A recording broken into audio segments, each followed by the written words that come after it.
are back. Super throwback. Super throwback. We need a DJ for the next little scratches. Super throwback. Yes, we haven't done this in what, 2 months? No. We had one last month. Did we have one last month? I'm almost certain that we did. We had one last month. We had one last month. How do you not remember? I thought it was like our second one. No, we've had a couple of them now. Wow, we work a lot. We work too much. We do work a lot. That's insane. But welcome to Throwback to the Classics, the cinematic movie podcast that takes you back to the iconic films of 20 plus years ago. I am your guy, Jay Alonzo. With me is my partner in crime, Danger Neff, David Danger Neff. What's going on, everybody? And we are with you on the big three, iHeartRadio, Spotify, and iTunes.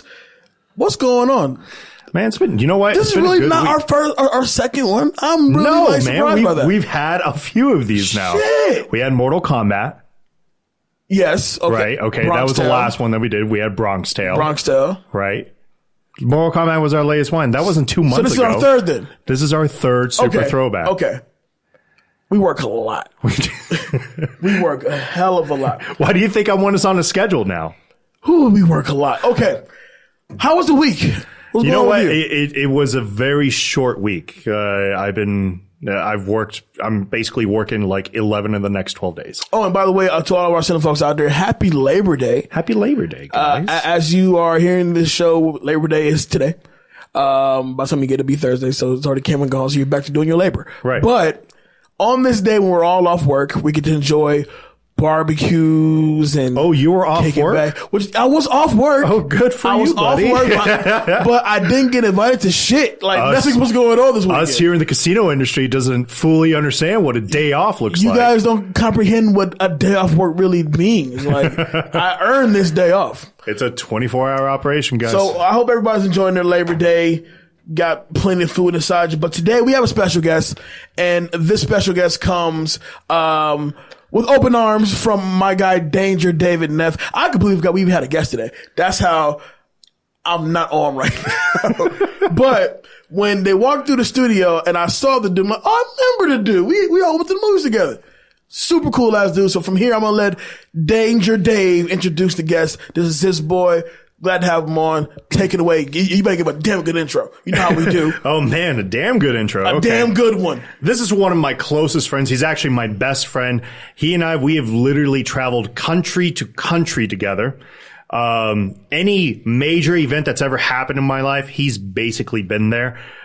Incredibly intelligent in terms of physical therapy, incredibly intelligent in terms of dieting and exercise.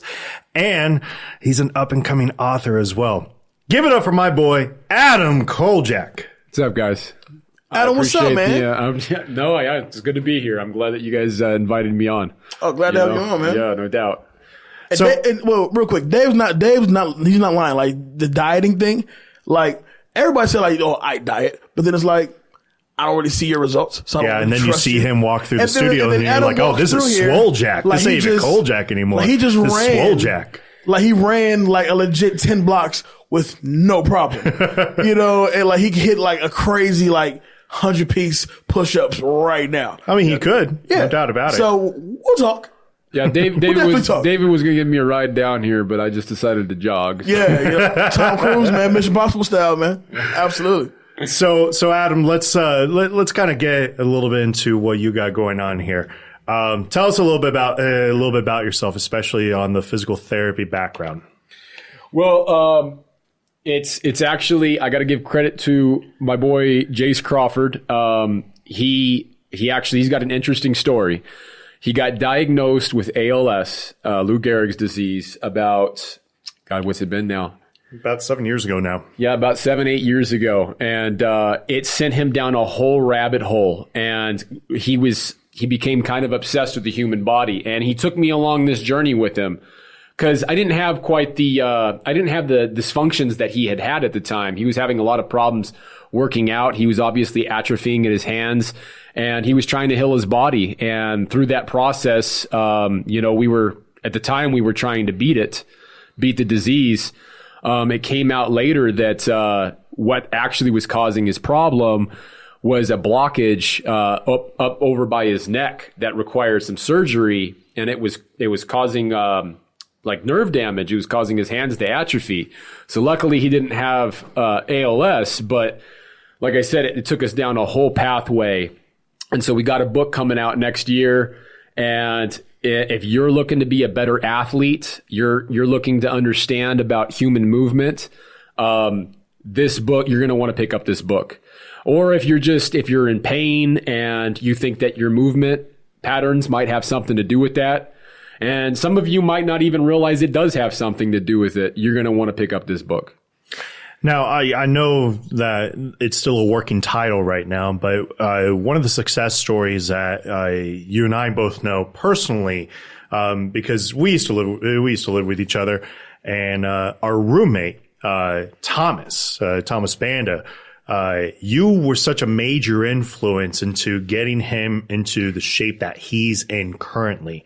And can you talk a little bit about that? Like when you first met Thomas, and how much he weighed and where he's at currently as of today? Yeah, I met him in Dallas, Fort Worth. I moved there in my senior year, and we became close very quickly. And he was already a very heavy guy, probably around 365 when I met him, and he was only 15 years old. Fast forward about 5-6 years later, he lost his brother. That sent him down, basically he went from being fairly active despite being so heavy to just drinking and eating. And he went all the way up to 575 pounds. And, wow. It was devastating. I ended up visiting him down in Texas, and I said, hey, look, man, if we don't get this weight off your frame, you're not going to live to see 40. So I convinced him to move down to Vegas. And at that point, he'd been trying to lose some weight. He got down to around 500 or so.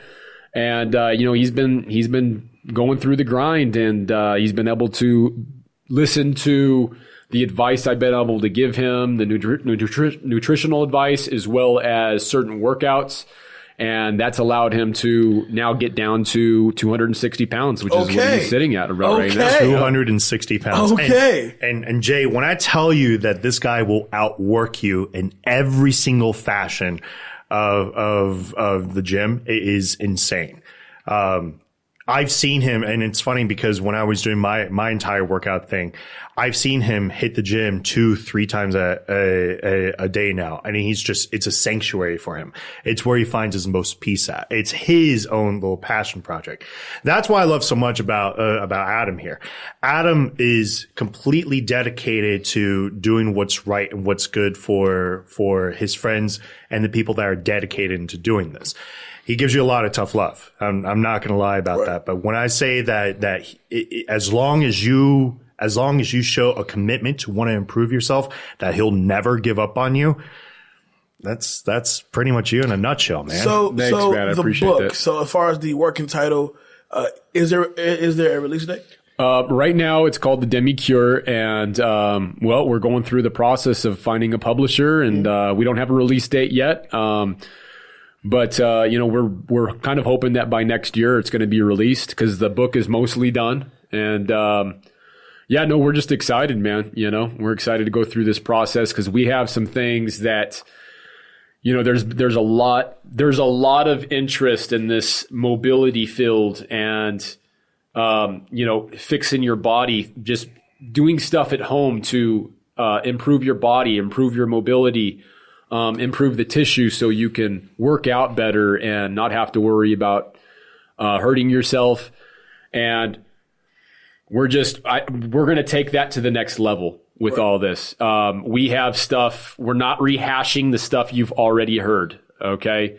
Kelly Starrett's he's very big in this field, and we've got a lot of respect for him. But we're going to have a lot of information that's going to take us to the next level. And we're hoping with the new information we're going to bring, that everybody else is going to collaborate and take that to the next level. Now, to kind of tie that back into the movie industry, somebody comes up to you and they say, well, listen, I want to look a certain way.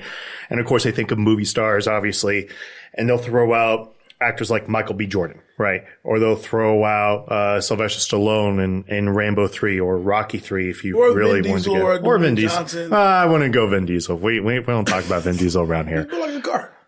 No, we really don't talk about Vin Diesel around here. What would you say in terms of an actor? Would you say would work best with the program that you guys have going? To be honest, if you're an actor that is preparing for a role as an athlete, maybe you're going to take over a real life person or fictional otherwise. Well, like Jonah Hill, he's like ballooned up and then he got skinny and then he's back to my size and then he got bigger than me and now he's back to skinny again. So like when you see that with somebody, when you see that and how frustrating of a journey that can be, what are some things that you see that and you would tell to that person? I mean, at least he's bringing his weight back down each time. It's easy to beat him up for, putting the weight back on, but there's a lot of people out there who are putting the weight on and they're keeping it on. Right. So, I mean, for Jonah, good for you, man. You lost the weight again. Right. Of course. Man, it's just so amazing. How about inspirational movies? Is there like this, a 3 inspirational movies that you're just like, man, people gotta watch this and see exactly like what I'm all about? Like what movies like do you watch? You go like, yeah, pump right man, up. There's so many. I mean, obviously you got to go with some great boxing movies. You got Cinderella Man. You have Rocky. You can't go wrong with those. Along the lines of fighting, there's that movie called Warrior. Great choice. Love that movie. Should be way more popular. Such a that shit makes me cry all the time. I mean, it's pops, man.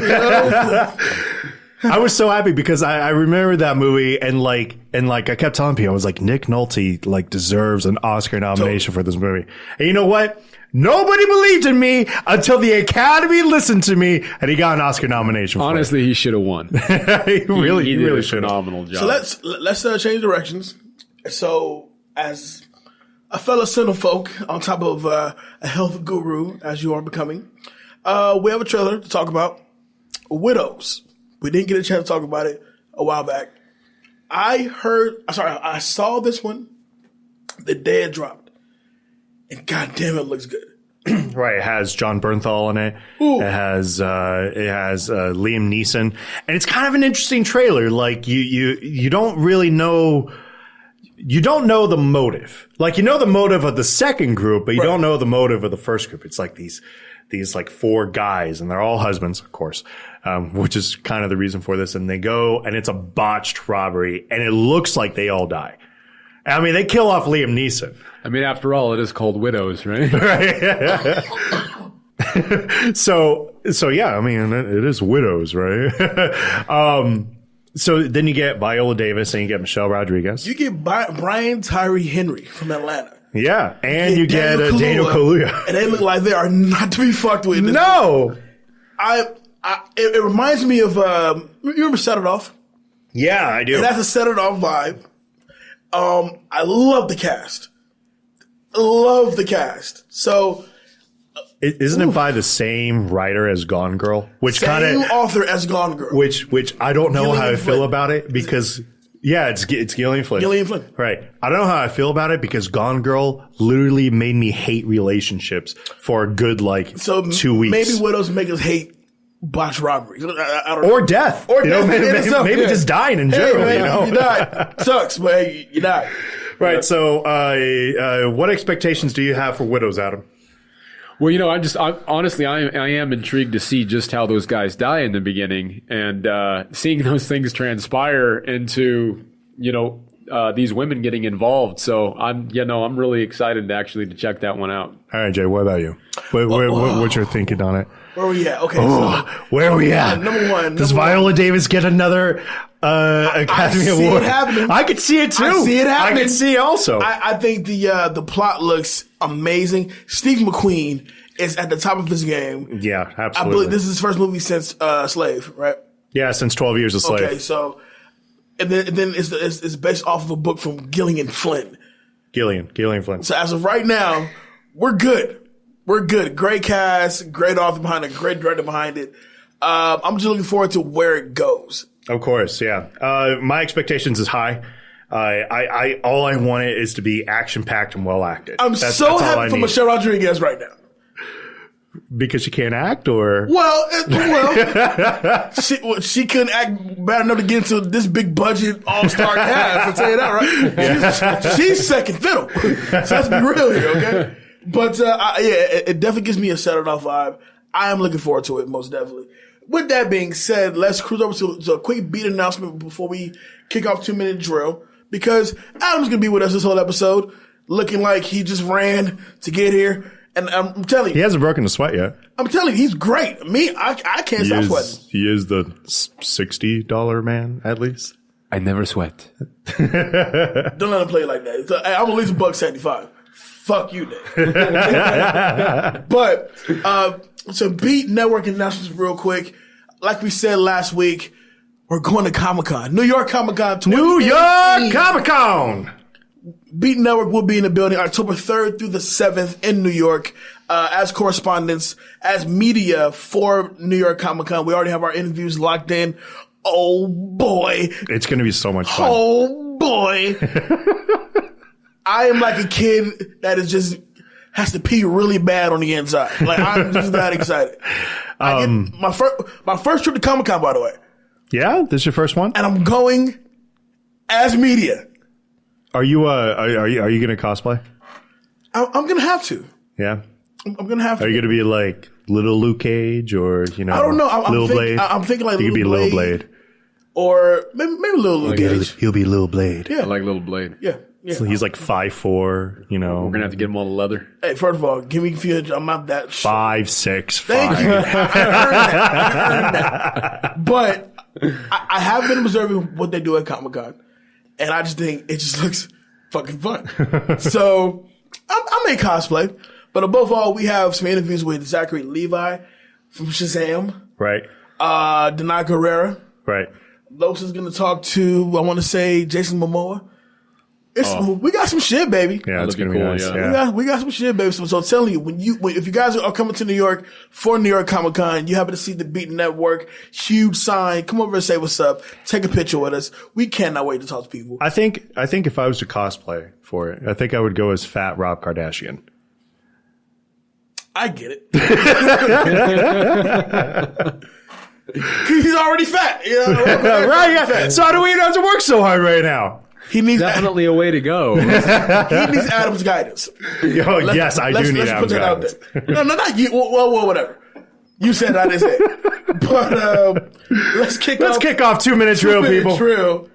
So, as you are, you told us that you do listen to the show. We appreciate you. Yeah, absolutely. So, as our guest, you get to kick off 2-minute drill. Do you know which way you want to go? You got two guys here. Yeah, I got a question for you, Jay. Okay, wait a minute. He's going to call me out first. I think this is personal, but we'll see where it goes. I think it's personal, he called me out first now. I don't know. I did watch the movie, though. So, 2-minute drill starts now. All right, in the beginning of the movie, he's competing for the state amateur championship. How much money does Roy Munson win? $50,000. Nope. $1,500. Oh, shit. It wasn't your question to answer, Dave. Here's my question to you, buddy. According to his dad, when people say Munson, they're going to think what? They're going to think, they're basically going to think winner. They're going to think as like DiMaggio is to baseball or to Unitas is to football. They're basically going to think winner or champion. Correct. All right, Good one, Adam. Dave. All right. In the very beginning of the film, he meets Ishmael, right? And they're at this bowling alley. What is the name of that bowling alley? Oh man, yeah, you got me. I don't know. You don't know? Can I steal? Yeah, go ahead. Lucky Strike. Close. Nope. It's called Lancaster Bowl. Lancaster Bowl. Lancaster Bowl. Your question, sir.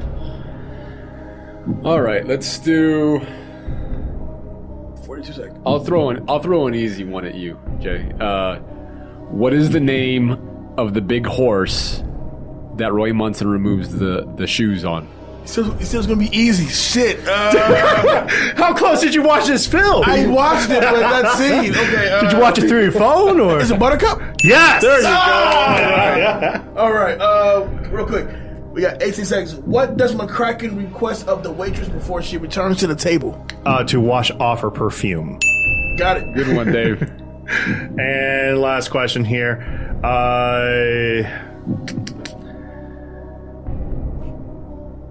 Are you looking up a hard one for me? When Roy, no, I'm gonna throw this one in there. All right. When Roy portrayed himself as brother Hezekiah Munson, which Munsons did he say he was from? Which Munsons? Yes.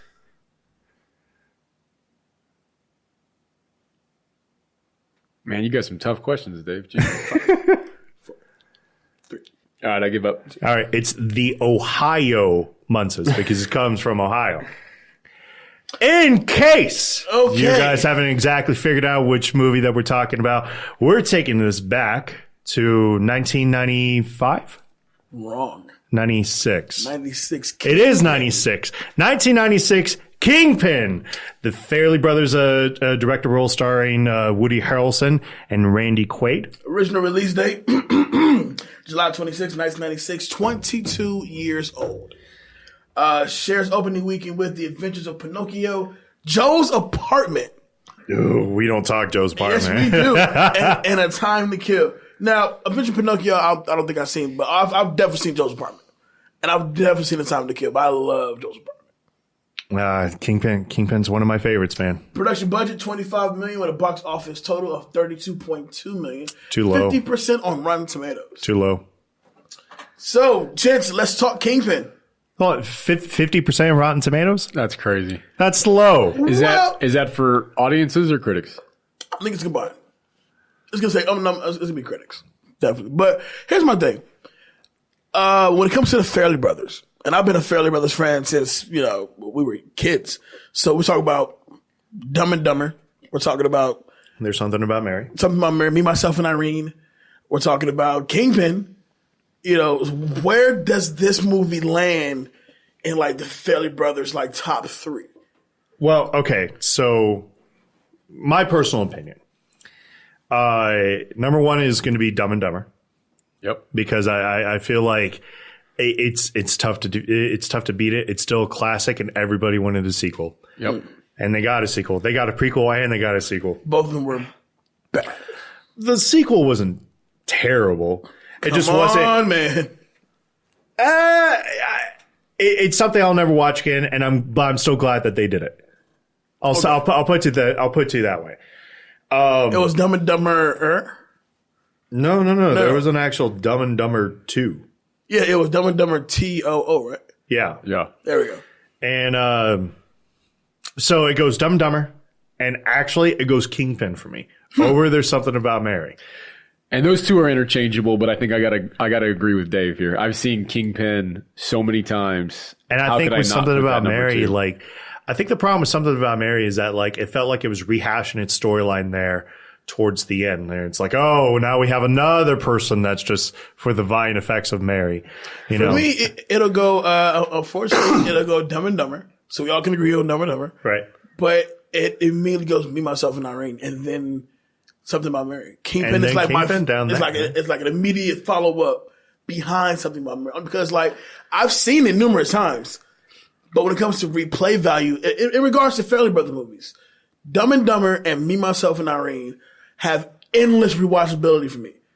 They both have Jim Carrey in it. They're both like Farrelly Brothers in the past, in the early 90s to the early 2000s. And you see how their comedy really did like shift. I think my thing with Me, Myself, and Irene is that I just wasn't convinced with Renee Zellweger.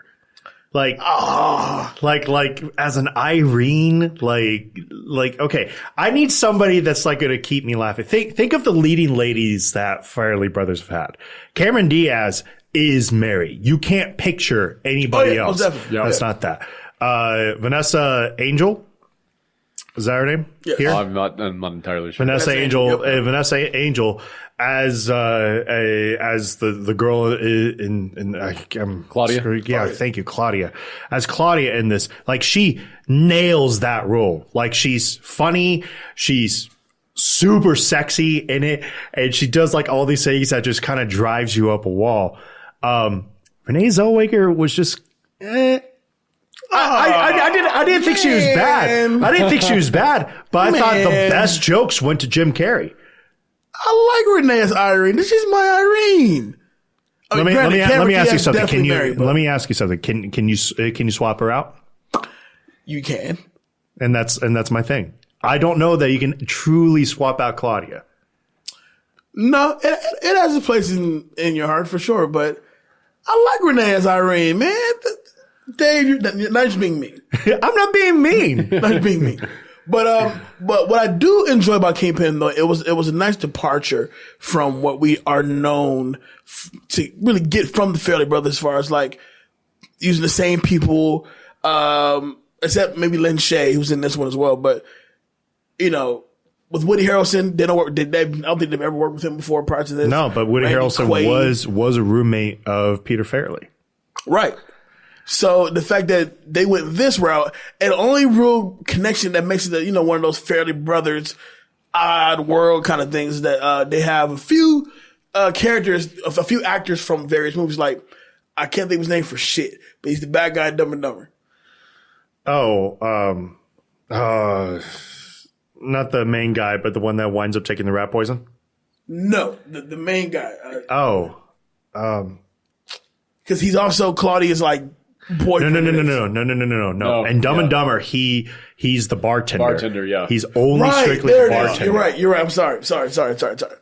So with him and Lin Shaye, are you really your only two connections to that Fairley Brothers world? And Chris Elliott. Here's why I think Kingpin stands a little bit higher than at least me, myself, and Irene. There's more memorable characters. Like, honestly, obviously I screwed up Claudia's name, but Ishmael, Big Ern McCracken. It might be the best portrayal of asshole Bill Murray that we get to see in a long ass time. Seriously, he in a lot of ways, he's the star of the show. Yeah. Rewatching it, I felt like Bill Murray is such a dick in this movie. He's amazing. He's amazing. I love it. He comes off so natural doing it. It's almost like the whole thing was his idea. Right. Like every joke feels like it comes off as his idea. Like when he hits her with he tells the waitress, don't come back until you wash the perfume off. I'm like, dude, you're a dick. No. There's a worse one in there that he's done, and they've tried doing this in other movies as well, and it never quite worked. He goes and he literally tells Woody Harrelson, because all right, so real quick, let's kick this movie off. How about that? Okay. Before we start all the jokes. So it kicks off this movie, and Roy, as a boy, is in front of his father's auto service place. I'm not sure how good of an auto mechanic he was, but he was able to hold his own. And he's like, "Hey, Dad, how about we throw the ball around a little bit, right?" And immediately, like, you kind of get this idea that it's going to be like a baseball movie, right? So it's kind of getting you this like classic of like, it's like, oh, okay, well, they're going to go play catch. Hey, Dad, let's go have a catch. And he goes and he lines himself up, and the kid spits, just like you would in baseball, and he's holding a bowling ball and he throws a strike. And his dad says to him, and his dad is a phenomenal figure in this movie, if you really think about it. He says, "Ooh, son, you put that in a bottle and you got something sweeter than Yoo-hoo." It's just like that little, it's such a good line, because it's like, you have so much talent in here, that is something that you need to focus. And then we have a time skip, and it goes into the opening credits of this film. And how amazing is this opening credits? I love how he walks in super like Saturday Night Fever style. Right. And he's just the man. He's got this like white suit on and this really unique pattern on his for his shirt. He walks in, a guy's eating pizza, he steals that guy's pizza, takes a bite out of it, walks away with his slice of pizza. Like he's just like he's selling it. It's like everybody loves him, and of course, but he has enough time to acknowledge his dad who just so happens to hop in and sees all the people that love him, and and of course he gives a respectful nod to him because this is what he raised him on. He had just won the amateur championship, right? The Iowa State amateur championship before he goes on to face off against Ernie McCracken for the first time. And if you notice, his dad is kind of standing off to the side, and there's a big crowd rooting Roy on, which gives you the impression that Roy is their pride and joy of that small town. He is their hope. He's the guy that they're rooting on. And his dad, they did a good job of the small segments that his dad was in. You get the impression that this is the kind of dad that anybody would want. Absolutely. You get the idea that this dad, like even as he's saying goodbye to his dad, because that's when you get the realization that that's the last time he'll actually see his dad alive. And probably speak to him also, right. Is, he goes and he gives him this pocket watch and he says, I never could get the thing working. So, maybe you can figure out a way to get it working. Or if you're ever caught in a pinch, maybe you could sell it for a couple bucks. Like his dad realizes, I have nothing more I can teach you, but this is the last thing I can give to you. You have to go and explore. Right. And then we get the introduction to Ernie McCracken. Ernie fucking McCracken. Bigger, baby. Now, let me jump on this real quick. I love Bill Murray in practically anything he does. Rewatching this intro had me like, I've never seen him more flamboyant. I mean, he had asshole. He had a white boy fro. He had he like when he bowls the ball, he like gyrates himself with it. Oh, it's amazing.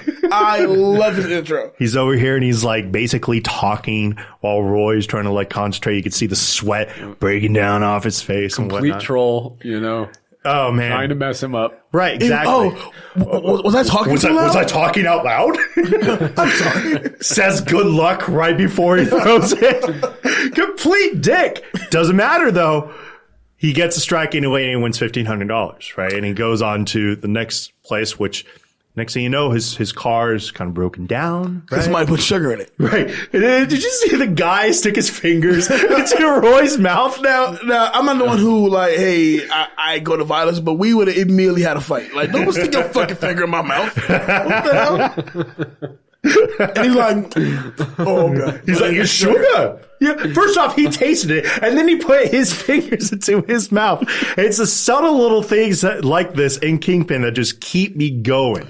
Now, the scene that's coming up, it could possibly be my iconic scene because this is a scene I remember like thoroughly. As far as McCracken convinces Roy to join him in this hustle. Well, to convince him to do so, he goes and he's in this like he's in this cafe, right? And Roy, and you can tell it's the 1970s. And here's how I know it is, because they have those like little small yellow plastic bowls that you see for people eating cereal. They don't have that crap anymore out here. And he's like, why don't you go eat your cereal outside? After trying to explain to him how to make more money. And of course, you mentioned it earlier about washing away the perfume with the lady. And he says the best line. He goes and he looks over at this table of 4 ladies and he's like, hi. And this older lady is like, hi. No, not you. He's like, no, not you. Hi. And then the prettier one looks over. He's like, hi. But he shuts down the first chick so quick. Like, no, not you. Hi. Dick move. So they go to this a little amateur professional bowling alley to hustle these cats up, and you have this priest who's like the big shit in there who's bowling a great game. Oh yeah, but he only has one vice. He has one vice. Bowling, right? But then the girl walks over, he takes the drink and then slaps her ass. All right, 2 vices. It's like, dude, that was like 3 or 4, like right there. So I actually forgot how this scene plays out, but I do know it ends with Roy getting his fucking hand pretty much chopped off. But right. When it plays back again, I'm like, Wow. 'Cause I thought, for some reason, after they had, they got, they're asking about a priest. Somehow, someway, McCracken got some money and took off with it. But I forgot how it happens. Right. So when it plays out, and then once again, Bill Murray with the crazy line, they get in the car, and he's bigging them up, and then once they find out that they've been conned, right? He goes, you know what, Roy? Sometimes bowlers gotta face the music. Gotta face music. And today the bowler is you, Roy. And it takes the fuck off. Oh God, I loved it. I love that scene. It's like, and he feels no remorse whatsoever. Now this may actually be my iconic scene because you get, it's like that first real sense of reality. So keep in mind, you've had this young amateur up and coming bowler from this little node town, and he's basically their Jesus. Yeah, he's very, very innocent, doesn't know, inexperienced with life. And one of the most underrated things about this, and we talk a lot about movie soundtracks, but the movie soundtrack for this, even though there's not a lot of big names on it, in fact, the biggest name is probably the Blues Travelers, and then there's also Todd Lundgren with I See the Light, and then ELO with Showdown. Yep, ELO. But the iconic scene, you get the scene, and it goes over, and it shifts to another time skip of 17 years later, and this alarm clock is ringing. It's and he's trying to turn it off with his normal hand. And he's like, fuck it. And he just stabs the shit out of it with his hook hand. And then tries to scratch his hand, but the alarm clock's still stuck over there. And the song, It's a Beautiful Morning, starts playing through, and you're just like, perfect! He's balding real bad. I think he had a cigarette. Right. He took a swig of Jack Daniels upon a It's like, keep in mind, it's super early. It's 8 a.m. for sure. He's just drinking heavily, and there you go. This is a guy that's now officially down on his luck. He's an unsuccessful bowling supply salesman at this point. Right. Fast forward a little bit, and just to show a stream of bad luck. And again, it's the little things that makes this movie amazing. He goes and he parks his car, tries to adjust his mirror, and his mirror pops off, tries to close his door handle pops off from his hook hand, tries to put on his suit jacket, it rips completely in half because of it, but it doesn't matter, he's still gonna, it's a Monday. It's like the actual case of the Monday is actually being played out. So let's talk about his landlady, Mrs. Dumars, played by Lynn Shay. Right. Because she actually haunts me. I know what you mean, man. Lynn Shay is a fantastic comedic actress. Has worked with the Fairley Brothers on a few things. When she does the whole thing, and those teeth. Oh God, those yellow teeth. Now, which I thought was hilarious to kind of jump a little bit in the story, was when Roy orchestrated a fake robbery. Right. And again, little things, right? Okay, so he meets Ish, right? He meets Ishmael, and guy kind of turns him down, and at this point, did he actually drive Ishmael back? He didn't drive him back. He kind of followed him back, but he said he wasn't interested. He goes, "Oh, you go to hell! You go to hell, you loser!" Right. But did you remember what he said beforehand? He's thinking, "Don't you need a friend, a compadre, a coach, well, somebody who's going to be there, who's never going to betray you, somebody who's always going to be in your corner for everything." I'm sorry, mister, I'm just not interested. You're such a freaking loser! I hope you burn in hell! It was like a YouTube comment just came out of nowhere there. So he orchestrates his fake robbery for what we thought was something real until we realized he had set the whole thing up. But it's basically to show, his heroism to the landlord and kind of buy some time with the rent. Yeah, he was several months behind with. Yeah, I knew this scene was coming. Now, but hold on, right before, he goes and he's like the robbers in his house, and he's like, that was hot coffee. I didn't know you were gonna throw it at me. And he goes, that wasn't hot coffee. And he tastes the coffee he just made. He's like, ooh, that's hot coffee. And then she walks in with this liquor, and he throws it into the guy's face again. That's $100 now. You want Like he's just like I'm just imagining this guy like turns into like Two-Face from Batman Forever all of a sudden. Like, you son of a bitch, how'd you get in there? And it didn't have to happen at all. At this point, he wasn't going to fool the landlord. So this poor guy gets burned a second time with even nothing, hotter basically. coffee for nothing. And with the landlord, who I thought was gonna have a full blown heart attack, but she has the one she breathes extremely hard. So, and she like reaches for that little bow in her head. So as soon as he asks her, "What can I do to make this right?" I mean, she's a badass. She literally put out a cigarette by spitting into her hand and just like putting it out. It's like, God damn. Like she does not give a shit about your life whatsoever. Or hygiene for the matter. Or no. She hasn't had a shower in 4 years. But once Roy asks her, what can he do to make this right? She gets the bright idea. Roy gotta slang some dangling apparently to get that extension. And I love how like she comes up with the idea to exploit Roy for this reason. Very next thing is Roy just barfing up a fucking lung in the toilet. Oh, I love it. Love it. She's sitting there just smoking away like, oh, God. Or she goes and I don't know what she's putting on. I think it's not her underwear. I think it's pantyhose. And you're seeing all these varicose veins, like all on the internet. Oh, it's so gross. She said, what is it about good sex that makes you want to take a shit? Right. Pump and dump. You really knock something loose there, Tiger. Oh, God. Oh, God. Please, God, no. The whole time, he's just barking like, just get the fuck out. He's like, by the way, you're still late for rent. And if I'm you, I'd start working on those tongue exercises. And then she just like does the V with the tongue thing. And it's, and that just like replays in his head throughout the movie. That would definitely bother me too. It becomes a source of motivation for him every single time he pictures that. Right. You were telling me yesterday when we watched this. Was it yesterday? It was either yesterday or the day before. It was the day before yesterday. Yeah, the day before, yeah. You were telling me the day before yesterday you had a similar like situation with you get like that thought that like impudent thought and just like immediately motivates you to get your shit together like right at that moment. Absolutely. Yeah, no, and it's been different things. It wasn't the one thing like it was for Roy with her doing the V and the tongue out.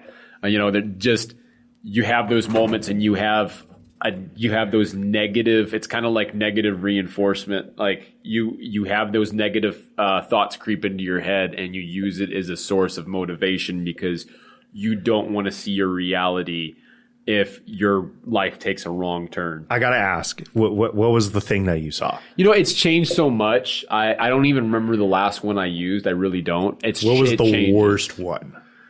Because you're not going to forget that one. Was it like an ex-girlfriend standing in front of your window? Like lightning strikes in the background. She's wearing a wedding dress. I'd find that's been one of them right there.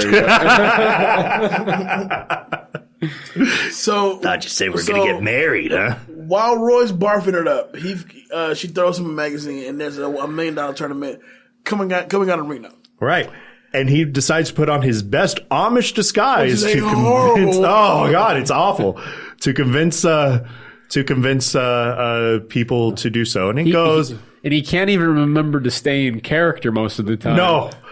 He's He's in character for the hour that he has that lunch or breakfast, and then apparently he's supposed to go and help out put up this bar. He has a dinner bell going. This barn weighs 2,000 pounds, and he just like straight up walks off. Lets the others kind of like hold it up, and of course it falls off. Basically. And guys are all bleeding everywhere. I love that because he goes, Brother Ishmael. I don't know how they do it in Ohio, but here you don't run when they call the dinner bell when you're holding a 2,000-pound wall. Well, you know what they say in the Bible when it comes to about forgiveness. No, what does it say? It's against it. like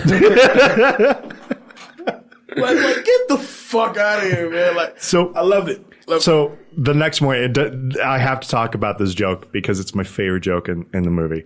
The next morning, they're wondering, where did Brother Hezekiah when? And he goes, it's like breakfast, and he's like, I guess he was afraid to get his hands dirty.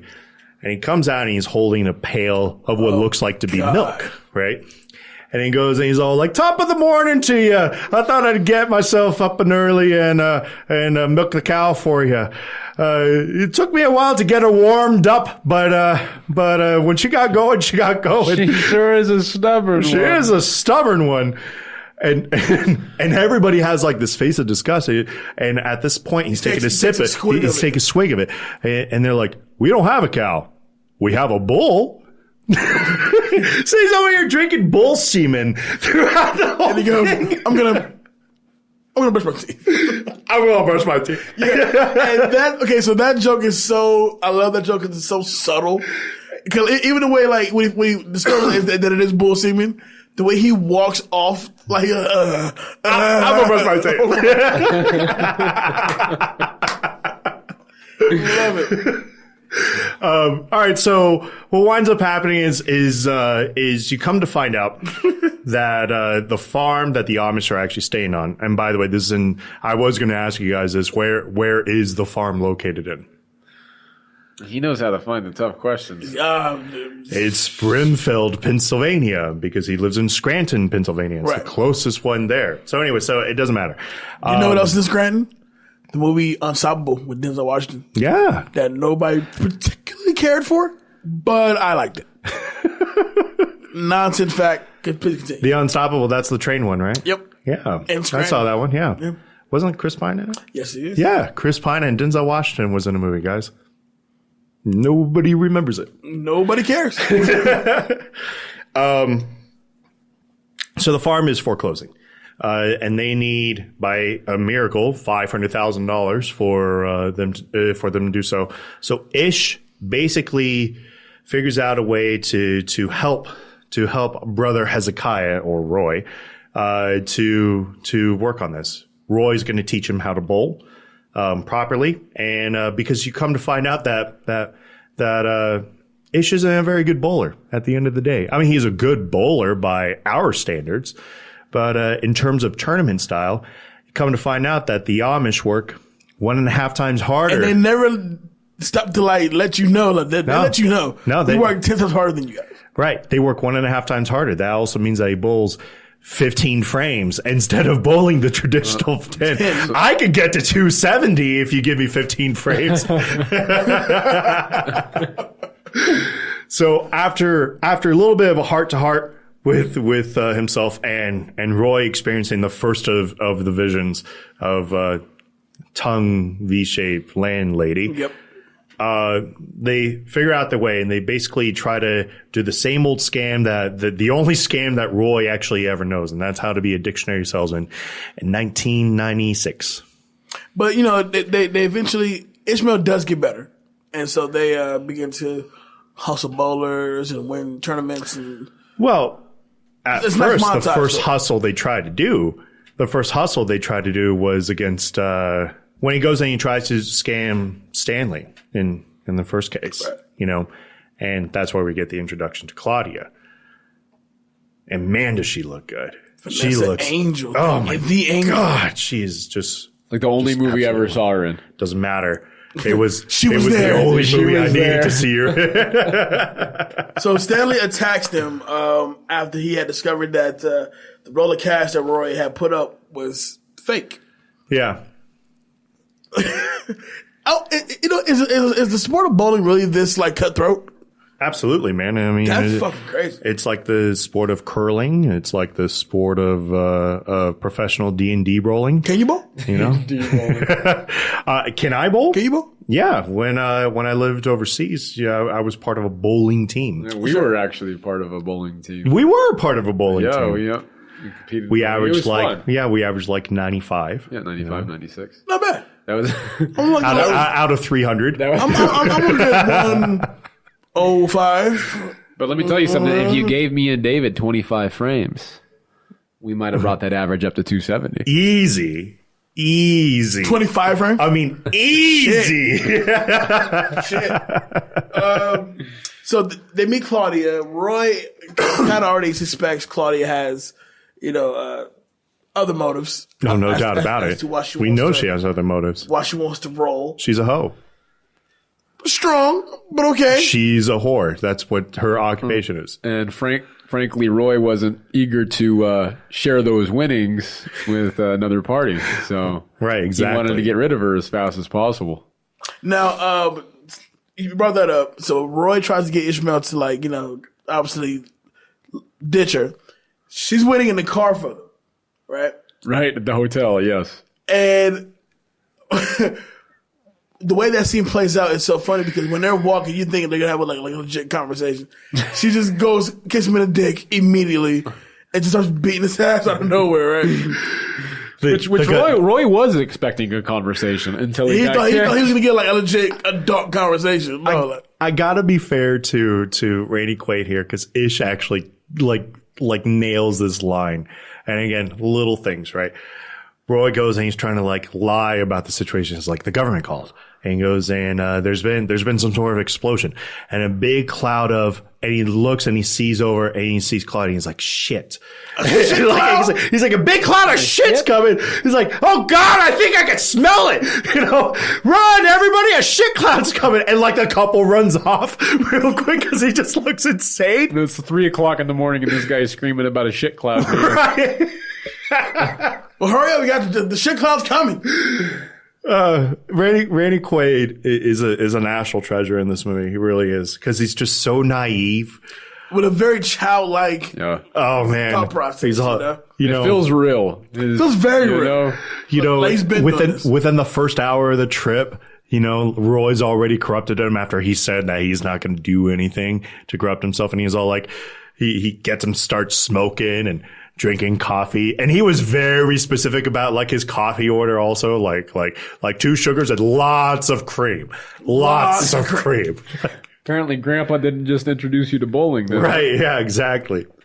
So at this point Ishmael runs off. Claudia and Roy pretty much join forces. They end up back in Roy's hometown, which I thought the movie does take a nice moment to get that emotion in, to let you know that Roy hasn't been home since the funeral. Yeah. And so it's Ocelot, Iowa.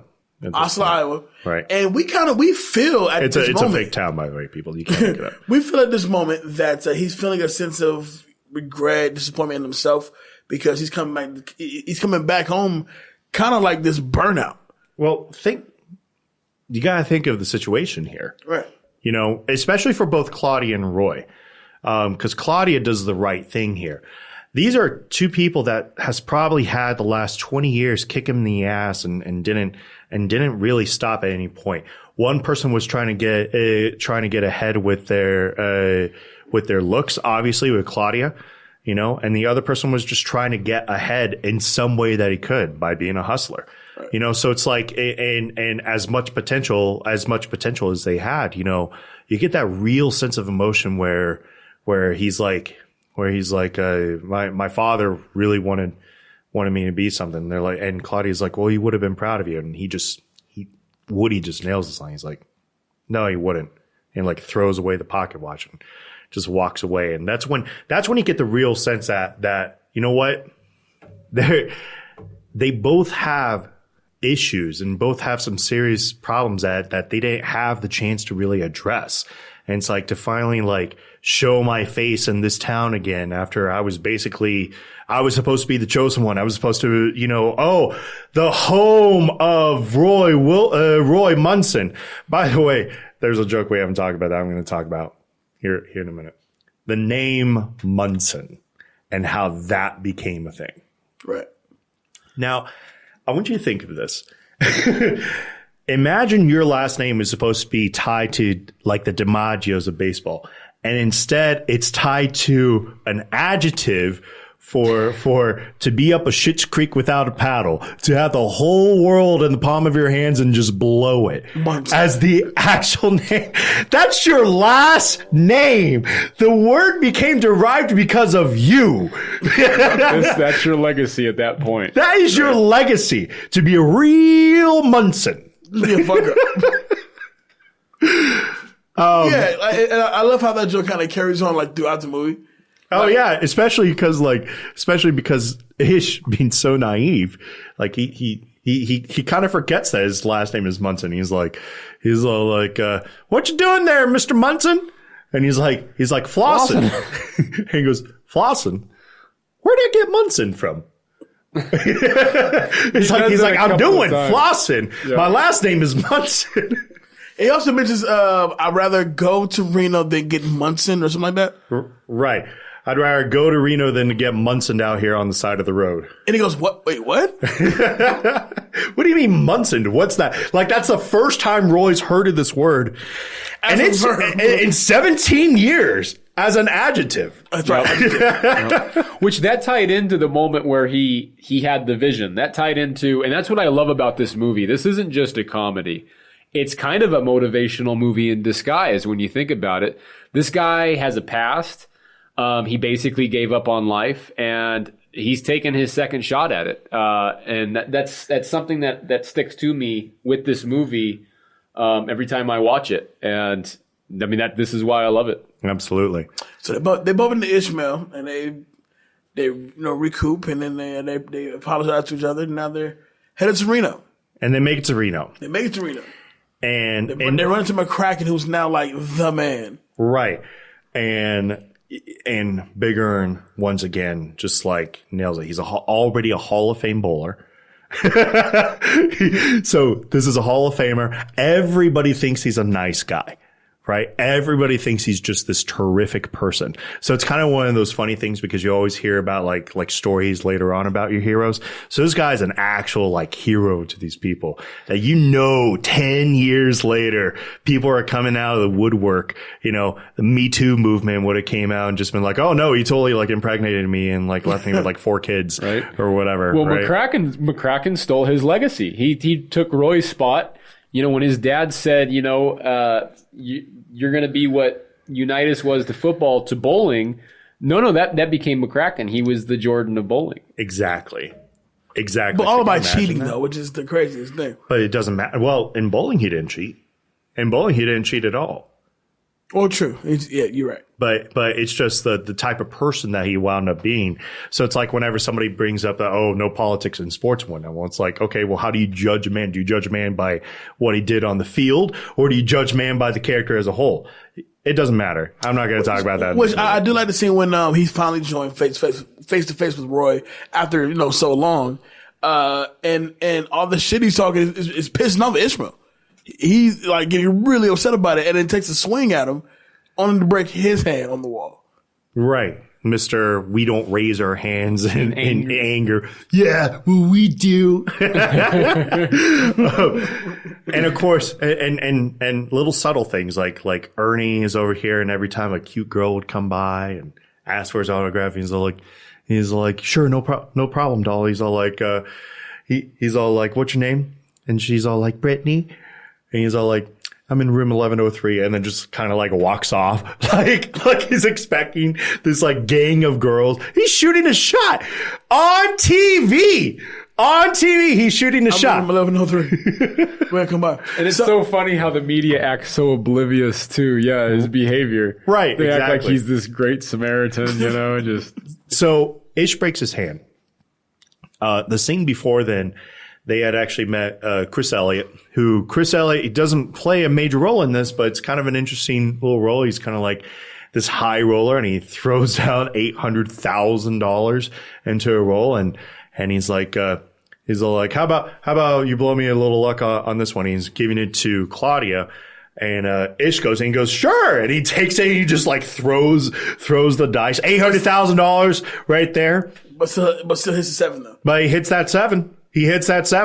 So the hand is broken. Claudia has actually ran off at this point with Stan, because he shows up again after chasing them basically across the country. Right. Which she did to protect them. Right. Because Stan was coming for both Roy and Ish. Right. And at this point, through all their winnings to get to this point, they've actually made $42,000 to get up to this point, which is stunning. Like, I'm like, really? $42,000? Like that was some high stakes gambling there they were going for a minute. I'm like, that's not a bad sense of living in 1996. So at this point, Well, Ishmael convinces Roy to pretty much bowl. before then, Roy, once again, in his own little psychosis, right? Because he does this, and we recognize this, that he actually goes into his own mind and he sees visions to kind of get him spurned on, right? And he sees Crisselli, and it's this weird scene, but it's amazing. He's all like, "Indecent proposal." Right. And he goes, I'm willing to give you $1 million if you're willing to sleep with your friend here. He's like, one night, $1 million cash. and Ish is like, he's like, why don't you guys go ahead and take a minute to mull it over? And, Ish is like, what's there to mull over, man? Are you gonna tell him off, or am I? And Roy, recognizing the situation, he's like, I got this. He just calls him over. Next scene, Roy's just throwing up a big old pile of cash. Randy Quaid's on the bed. There's an ice pack on the ground right next to him, as if he absolutely needs it. Now they're playing Madonna's Like a Virgin. Very subtle. Very, very subtle. So Ish finds a way to convince him to play. And at first it's a little shaky, but Roy gets off and goes off going, and he winds up getting into the finals. Now, this is when one of another iconic scene pops up, is when he does bowl the ball. And when he bowls the ball, the hand comes off. Hand. Right. It's just kind of really I remember that particular scene from the trailer. Right. So I'm like, oh yeah, I love that part. Because all he can do is he can just look at the hook like, all right. He's like, you want to have a Phillips head screwdriver now, would you? It pops up. Oh, never mind. So it's the finals. We obviously knew it was going to come down to McCracken versus Roy, and a lot of awesome things kind of happen through here. You have Roy, who's kind of this, first off, a 1,000 to 1 odds to win. So if he would have, that was before the showdown. Right. That was at the very beginning. He was 1,000 to 1. Right. So if you would have put $2 on him right there, that's $2,000. Crazy. Easy $2,000 right there. wow.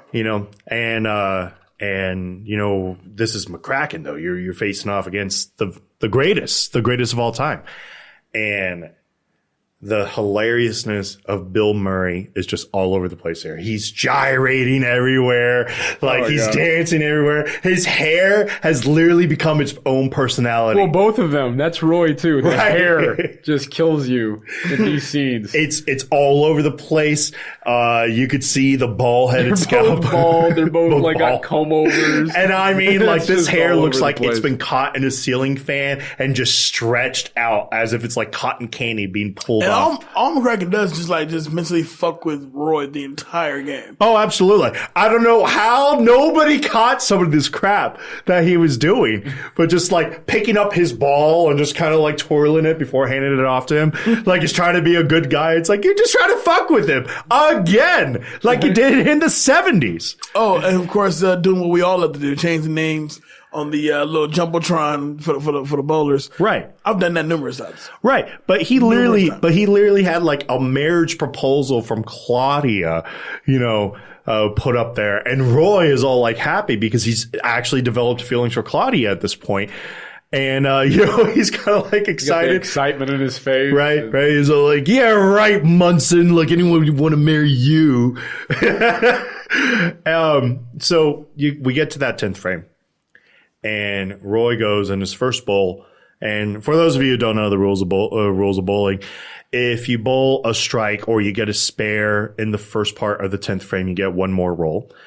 And the first roll he rolls as an 8, but it's the hardest spare to actually pick up. It's called the 7-10 split. It's where the 2 pins are on the opposite side. It's a near impossibility to pick up. But it can be picked up. And Roy goes and he throws this beautiful ball and hits the pin just right, and picks up the spare and then gets another strike. And then and it's McCracken's turn, and he needs 3 strikes to win the game. And of course, he gets the first one. And I mean, he's got the crowd pumping up on his side. Everybody's cheering him on. He gets the second one, and it's the luckiest fucking strike I've ever seen. Shouldn't have gone. I remember being so mad when I was like, I almost wanted to like yell out, bullshit! That wouldn't have happened at all. So Roy struggles, and he kind of realizes he's alone. Because at this point, Ishmael's brother finds him, takes him back to the farm. So now Roy's pretty much by himself. Right. But so at this point, it's now you have nobody beside you. So what do you plan on doing? And then McCracken goes and he bowls the third strike. And of course, before then, the announcers are all like, one roll, one strike, $1 million. And the loser goes home with nothing. Like, really? Just to remind you. Right. There's not a $25,000 prize somewhere? That's what they do. No. Say, but you go to fuck home. And he goes, and it's a no-doubter strike. And he gets the turkey, and he beats Roy by 1 pin. And, you really feel for Roy here because he went on this journey with, at first just Ishmael, but then they pick up Claudia along the way, and you can finally see him starting to gain. There was a scene earlier in the movie when he talks about how, people disappoint you and life kicks your ass, and you stop trusting people, and he decides to start trusting people again, and Claudia ditches them. He has no idea what happened to Ishmael, and he just lost the tournament in second place by 1 point. So keep in mind, he doesn't have anything. If you think about it, like he doesn't have the $42,000 that they won all this time coaching Ish. Yep, Claudia. And Ish, he has no idea where he is, and Claudia is MIA. So, but he has nothing to show for that trip. At least in that moment, that's what he was feeling. Right, and it's kind of one of those moments where it's like, man, like what did he learn from all this? Right, and he goes and Stan kind of. Picks him up and he's all like that bitch like ran off with that $42,000 or whatever, and he's kind of lackluster about it, and he's like I don't know, I couldn't remember a time when life wasn't really kicking my ass. And he goes, but that's a problem with both of us. He goes we were so much caught up in our own hurt that we just forgotten to take our own responsibility. Right. In some of these things, even though he easily could have blamed Ernie McCracken for losing his hand, even though he could have blamed a lot of life's problems on other things, he decided to realize that for the first time that, what, maybe some of this is really my fault and I really could have been a better person about this. And he decided to take responsibility. The next scene, you see him hanging out in his apartment. Dumping out his alcohol. His alcohol. I mean, there was a shitload of alcohol in there. But just dumping it out down the drain, yep. Yeah, when Claudia shows up. And, guess who comes to the dump? Yeah. Claudia. And they have this conversation, but it wasn't like he was like overjoyed to like see her. It was like a growing up moment for him where he's like, that's great that you're back. He goes, but I'm doing this thing, and she's like, well, I got the money now, and we can figure this out together. And he goes, sorry, but I made my own money. And he, because he was the rubber man, he got a deal with Trojan Condoms, because of course, and to speak out a couple spots and gets $500,000 from that. And then the next scene is amazing. You get the scene where Ish throughout this entire journey, Ish has been really this guy that's really stuck by his side no matter how much. You ever just have one of those friends that like they were just bad news for you all throughout life? That was Roy Munson to Ishmael for a long period of that trip. But it's like Ish not only did not give up on him, but really was just trying to be a friend to him as much as he could. Even though he was there also to help out the farm. And so what winds up happening is he comes back and Roy is staying there with Claudia, and they kind of explain everything. The farmers call Claudia a whore. Doesn't matter. And Roy has basically paid off the loan to the bank. Yes. With that $500,000. And now all their troubles are over. And so Claudia and him go in the final scene. They're in the vehicle, and she brings out the pocket watch, and she says, she says, "Hey, I got this working again." And one of the earlier lines they said when he was depressed was, he said, when this watch stopped, I felt like time stopped for me too. Right. Yeah, never could get the damn thing working again. And then she's like, yeah, I wound it. He's like, oh, it's got a winder. It's like, how long did you spend trying to fix that, man? Right. And so the watch is working again. They have $84,000 and they go and they live on. And that's Kingpin. Oh, well, no. Then we also get the credit performance by Blues Traveler. Of course, yeah. So I actually watched all the way through that, and that's Kingpin. But a movie like Kingpin, could you see it being done today? Yes, but it wouldn't have the same impact. Probably not. But I do think that there's a storyline with Kingpin in itself that it doesn't necessarily have to be about bowling, but it could be about, something else where a guy, a guy down on his luck because he thought he was going to turn out to be something. Right. And didn't really go the path they expected it to. But he found a way to redeem himself. The other reason why I don't think it could be done today is because I don't feel like when it comes to the core of actors, I don't feel like you can replace them. Well, which is funny because when we get into quick hits, you'll see who were supposed to play these people, and it kind of gives you a different outlook of like, what if that actually happened? But before we get to that, takeaways, gentlemen. Who's ready for takeaways? Takeaways. Right. Who's getting your That Guy award? I think it actually needs to go to Woody Harrelson, and I know you guys are probably going to disagree Roy with me. Munson? Yes, Roy Munson. And the reason why I say that is because Woody Harrelson's delivery on these lines it feels effortless. He makes it feel so easy. Right. And he really is. He's hilarious. You put somebody else in that role and not to sit there and say that the other actors can't, I think they're irreplaceable as well, but it's just, I think it's because he makes it feel so easy. Right. Who's getting you That Girl award? Well, I think there's only one option here. Oh no, there's two. Dude, you could give it to his emotional support there of making sure he kept his shit together. She definitely had a huge impact. But for me, you just got to go with Claudia. She was very necessary to their whole journey, and she was necessary to. She was also necessary to Roy's journey, along with what's her name, the landlord? Vane's lady. Oh, the landlord, yeah. The landlord. Yeah, the landlord.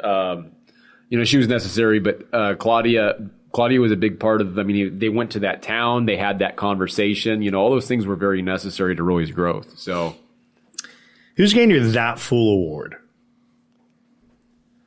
You got to go with Ish. Like, how could you not? Really? You got to go with Ish. Yeah, no, he's ridiculous, but he's awesome at it. Right. He's not. It's not. Yeah, I'm not annoyed at his. Him being so naive. But there is a sense that you're just like, oh boy, man, this guy's really naive. I don't think I could have gone on a road trip with this. But it goes back to him having that childlike. Personality, you know what I mean? So to him, it's just all this is fun. Yeah. Cut that out. Is there a scene in this movie that you're just like, didn't really work for me there? I was thinking about this earlier, and I'm not really sure there's much that comes to mind. There's some jokes you can take out, but I feel like it's worse off for it. It's like... All right. And what about your iconic scene? My iconic scene. You were kind of talking about a scene. You were kind of talking to me about a scene earlier that you were thinking of, and I agree with you for the most part, and I'll let you get to that. But I think for me personally, I got to go with what we talked about earlier, which is he was at a breaking point. He was ready to drop off Ishmael back at his Amish community and be done with it. And that was the turning point. That was, he needed to make the right choice there, and he did. All right. So, Danger Neff, That Guy award.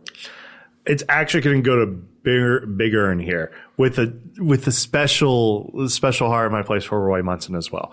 But Roy Munson, as great of a character as he is, and as great of a person as he is, when I look at Big Earn, I see the overtop personality. I see a legend. I see somebody that's just like, I know for a fact that if I heard any of these accusations that would have came out, would be like, Big Earn, no way. Not with the way the media portrayed him. You would have drank the Kool-Aid. Absolutely. I would have drank the Kool-Aid on him. Yep. And especially because he has some of the greatest lines, and Bill Murray just nails every single one of them. Like even the PSA video of him helping out families. And have you noticed how hot the women kept going as he, once again, I'm going to sponsor a single family without a father as being a father to these kids. It's all like, and like the kids, like sometimes Big Earn's there before I even wake up. It's like, come on. Who's getting your that chick award? It is going to go Claudia. Okay. Claudia is a very interesting case because in a lot of ways she does have a lot of personal growth that she has to go through as well. The difference is that this is Roy's story to tell. It's not Claudia's story to tell. And in a lot of ways, Claudia, and while somebody could have said, well, she could have just gone independent in this case, the reality of the nature is that Claudia wanted to be with somebody. Right. She just didn't know how to be with somebody that wasn't paying her money, or that wasn't, or that wasn't just checking her out for who she is. And instead, they really had this connection. They had a state through state connection, to really get to know each other. And for her to kind of show up and recognize how important, like she wanted to see him succeed, right. Turn it to ESPN. I want to see how he's doing, when she could. So at the end of the day, she was really rooting for him as well. Especially after that talk. That talk is a pretty important scene in the film. Yeah, and that's I'm glad that you brought that up because, that's what made that scene so great was when she's rooting him on, because when they first met, they couldn't stand each other. Exactly. Yeah, Roy was not rocking with her at all. No. This full award. It's not going to go to Ish because Ish is important to this film. It's too important to this film to be a fool. It's actually going to probably go to Stan, because Stan, at the end of the day, like, what are you really complaining about? You're complaining about $1,000 that's been taken from you, and you're driving state to state to state now because you hit your girl, and she ran off and she stabbed your tire. So at most, you're out $1,500. At most you're out $1,500, and you're traveling state to state to hunt this girl. Now, I love the actor though, because he's a Fairly Brothers classic, but man, Stan just kind of drove me up a wall there. Like, dude, you're out $1,500. Right. Move on. Right. Yeah. You know what? I got to give it to you there, Dave. And Stan, I got to change my mind on that one. You have me convinced. Stan's just like, what's he doing? What are you doing? It's $1,500. Did you see your mansion? You're not hurting for $1,500. It's the principle of the whole thing. It doesn't. He has a Porsche. He's driving a Porsche. It's the principle. You took $1,500 from me. I'm gonna get it back. He's driving a Porsche. You have to take a secret road to get to his mansion. You ain't hurt for $1,500. You've got a mansion. You'll find another woman. Right. You could buy one. Why don't you take a page from New Jack City? Cancel this bitch. I'll buy me a new one. Yeah, Dave. What are you cutting out, man? There's nothing I'm cutting out. No. All right. I think the movie is tight enough for all the jokes to absolutely hit. There's nothing I'm cutting out. Even I actually thought about, what about the Chris Elliott? Because they do a lot of callbacks sometimes to other movies. Right. And that was one that was like, is that really necessary to the film? And I'm like, that joke is too good. And Woody Harrelson plays it perfectly, and the Fairley Brothers nail it as well. So no, I'm not cutting out anything. Iconic scene. Iconic scene.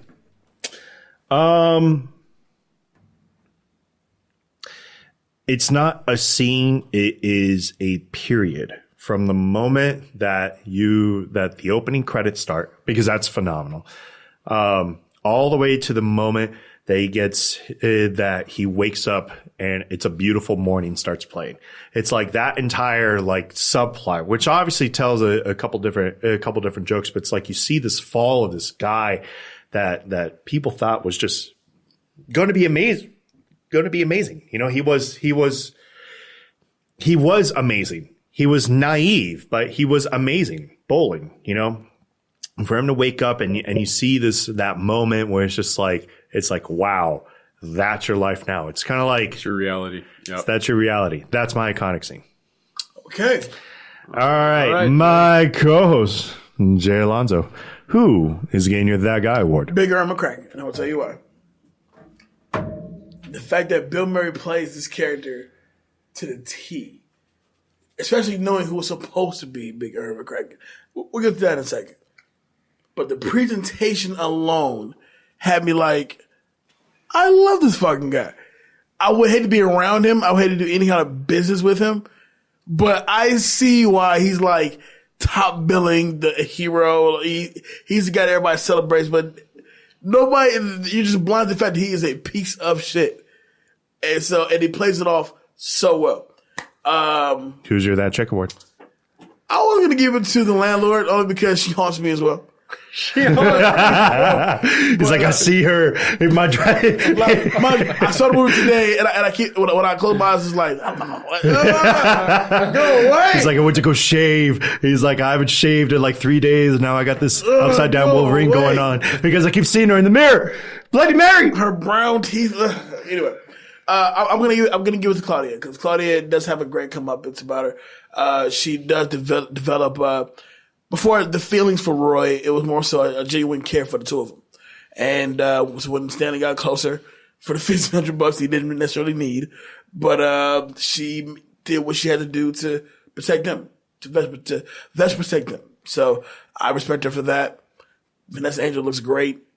When she stands in front of the little van, shows her red draws. Love it. It was awesome. Who's getting you That Fool award? Unfortunately, I love him as a character, but Ishmael is definitely be the fool. He's an older man with a kid persona.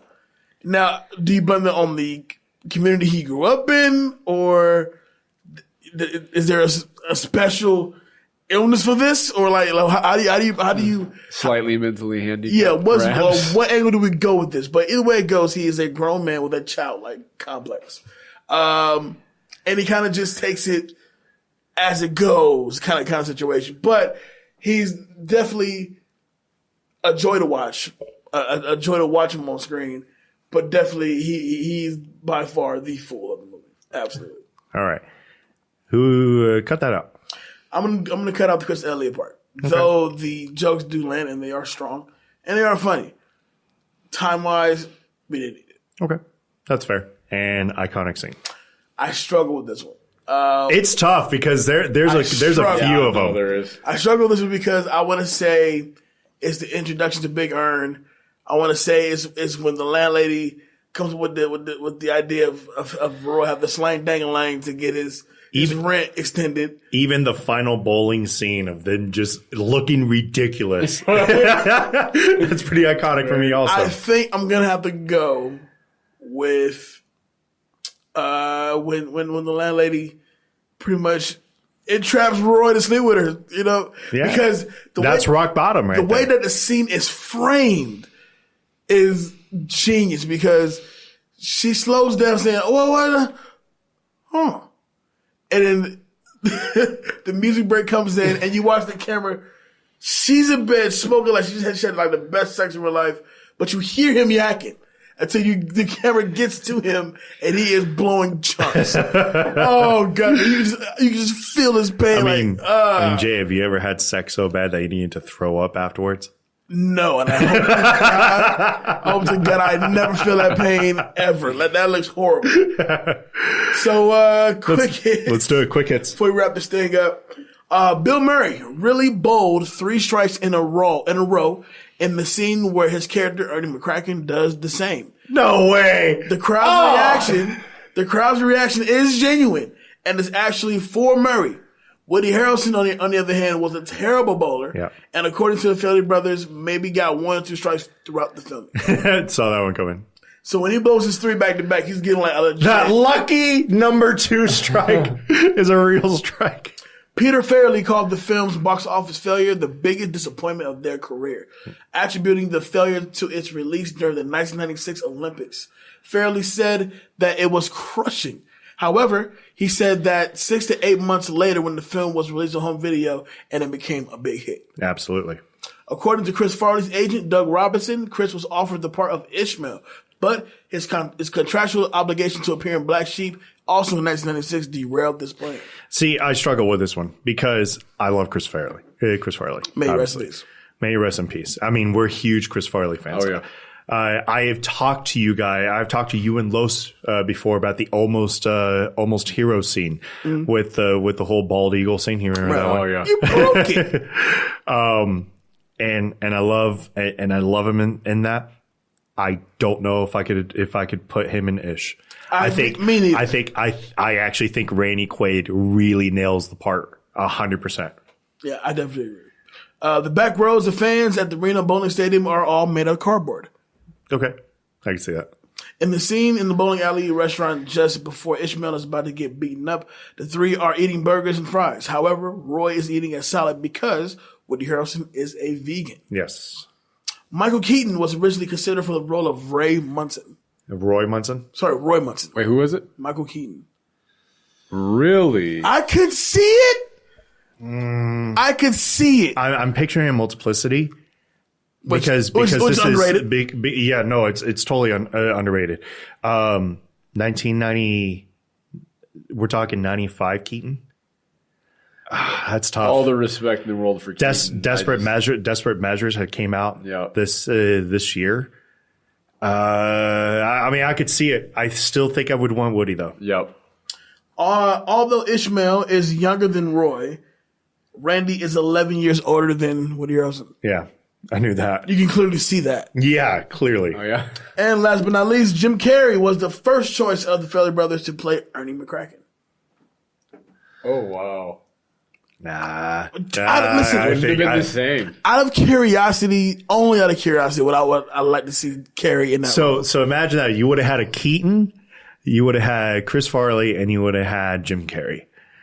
That'd been a wild pairing. That would have sold some tickets. It really would have. You know what's funny is it probably would have been more popular in theaters. Would have done better in theaters, but I don't know. Less popular on video. Yeah. At that time, like Jim Carrey himself could sell that. At that time? Yeah. Oh, no doubt about it. Absolutely. You know, oh man, I don't know. But I even with Jim Carrey's brilliance and how he delivers, I just don't. Ernie McCracken is ridiculous. Right. Ernie McCracken's ridiculous, but he's not over the top. Like there's a sense of realism with that character. There's an art to his delivery. Yeah, there's an art to it that he's throwing in this. Adam Culjak, we thank you so much for riding with us today on Super Throwbacks to the Class. You got to come back and do another one. Thank you, obviously. Can you let the people know where they can find you? Are you on social media? You know what? Not yet, but that's going to have to change pretty soon. If anybody wants to send me an email in regards to the book, my email is akuljak. It's A as in apple, just like my name, Adam. akuljak08@gmail.com. Culjak being spelled Culjak. Nice. You can also, to be fair, if you want to see Adam's work, at least in terms of a personal standpoint, Thomas, who again Adam had a lot of huge influence to does have an Instagram. It's tbanda13, and Thomas would definitely not be in the position he is without Adam's help in terms of nutrition and all that. So if you want to see what it looks like, tbanda13. Danger Neff, where can they find you? You can catch me on all the major social media spots: Snapchat, Instagram, Facebook, and Twitter at David Danger Neff. I am the co-host here at Back to the Classics, as well as the co-host to our YouTube show, Reel It Back. We recently dropped Black Klansman. A little late, but we got it. It was a little late. Oh man, but it was such a good movie. Oh yeah. And we're hoping to get a couple movies out this weekend. As always, you can always track our findings at BTTC Podcast. That is our Instagram, where we're going to be posting more announcements about Comic-Con, as well as, if you guys are interested, our 100th episode is actually coming up. Yes. It will happen hopefully January of next year. So a call to action to you guys. If you guys are interested in being part of our 100th episode and would like to throw out some suggestions, please reach out to us on one of our Instagram accounts, or at BTTC Podcast, or at the Facebook group Back to the Classics. A movie talk group. Feel free to reach out to us, and we'll see what we can come up with. My phenomenal co-host, Jay Alonso, where can they find you? Well, I'm glad you asked. You can find me on all the social media, simply at I am Jay Alonso. That's Facebook, Instagram, Snapchat, and Twitter. You talk to me and I talk back. Dave's covered pretty much everything else. So, well, repeat it. It doesn't matter. You got so used to it. Oh man. Let me see. Say it. Didn't say it. Yeah. Follow us on BTTC Podcast. We do have the 100th episode coming up, which I cannot wait to do. We love your feedback. We love your input. Besides that, another huge thank you to Adam Culjak. That's right. Yep. Culjak. Yep. The name sounds like Swolejack. It's Swolejack. Like a new detective show on it's USA. Swolejack. Seriously. With Christopher Maloney and you. That's what we're doing. You know who he looks like? He looks like Matt Dillon in Wild Things. Take off your glasses. That's not that. I like the comparison. I like the comparison. Not necessarily Matt. Oh no, Dillon. no! He's buffer than him. No doubt about only it. because of his fate. That's all I'm saying. But anyway, but once again, a special thank you to Adam Culjak for riding with us today. We will be back next week. We have a huge, busy month ahead of us, but damn it, we're always here to give you guys more exclusive content.